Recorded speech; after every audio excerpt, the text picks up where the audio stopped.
We dropped to one income, thought we were ready and got wrecked, but we clawed our way out and you can too. I'm Arielle. I help Christian stay-at-home mums build intergenerational wealth through biblical budgeting, bulk buying and faithful stewardship. The bills keep piling up, the budget doesn't stick. You're tired, you're trying, but something isn't working. You've been handed a broken map and told to try harder. This is a battle plan for when the income is low, the pressure is high and quitting isn't an option. Let's flip the script. If you don't have a system to direct your income, you won't create the outcome that you need. Money is emotional, yes, but budgeting is a tool, a weapon. And like any weapon, it's dangerous without training. Hand a sword to a 5-year-old, someone gets hurt. Train daily, you'll master it. Budgeting is weapons mastery. Budgeting isn't about restriction, it's about permission. Permission to eat, to tithe boldly, to give generously, to grow, to rest. We use a zero-based budget. Every dollar gets a job and serves a purpose. Imagine watering a garden with a slashed hose. Effort wasted. A zero-based budget tapes the leaks, builds pressure and channels power. Proverbs 10 verse 4 says lazy hands bring poverty, but diligent hands bring wealth. Diligence without strategy equals chaos. Diligence without God is foolishness. In Mark 14, the widow gave everything because she trusted God. Malachi 3 verse 10 says test him, tithe, and he'll open the floodgates. Biblical budgeting isn't about idolizing money. It's about obedience, stewardship, and trust. Let me show you how we win through the CoPlenty Advanced Budgeting Spreadsheet. This is the CoPlenty Advanced Budget Planner. When you open it, you have your README instructions, and we're going to jump over to your annual budget, which shows all your figures, your total income, your expenses, and your net worth. As we scroll down, there's tables for income, bills, subscriptions, expenses, savings, debt. Once you populate your data, it will fill these in automatically, and it's the same here. You get an overview of all your bills. This is an annual, so you can see we've got the month by month on this axis here. As we go over to January, you see a similar-ish kind of template. So we've got all the categories. This is our overview for the month. This table will show the up and downs of where our balance is sitting, projection versus our actual. All of these categories will automatically fill in as we do the annual totals. And when we go down to the very bottom, there's a transactions tracker where you can track the date, the amount, and the transaction. The transaction will automatically be allocated to your expenses, and the information will pop up over here. We're going to start in the annual totals to set this up. Let's start with income first. I'm going to put in every single thing that comes into the account. I'm not going to bulk it into one place. My husband gets paid weekly and I'm accounting for those 5-week months.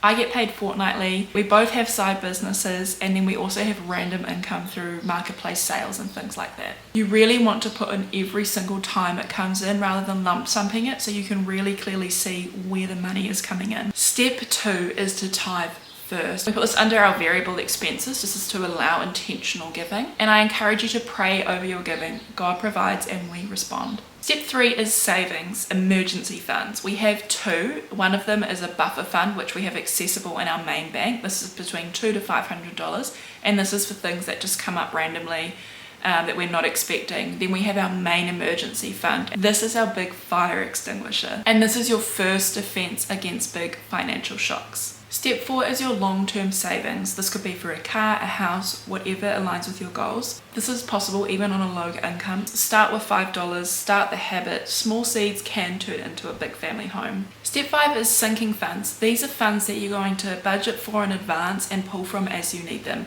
Car regos, Christmas, birthdays, other annual expenses that you use. All of these are in one big pool, and we track how much is allocated into each fund using CoPlenty. No surprises equals no stress. This is going to grow as you figure out what you need to spend your money on, and this can always be updated in the annual totals if something comes up and you add to it later. Step 6 is investments. $1 is bigger than nothing. What I do is I move the subscriptions up into the bills section and reuse the subscriptions into the investments. This is a recommendation by CoPlenty and it works really well for us. Step 7 is to record all your fixed expenses. These are expenses that aren't going to change every month, that will have dates often allocated to when they're coming out of your account. Categorize, allocate and track them in the month by month tabs. And then lastly, step 8, we have our variable expenses. These are the things that are going to change every month. You can set budgets for the month according to these. So we're talking groceries, kids activities, petrol, power, and we always allocate these last.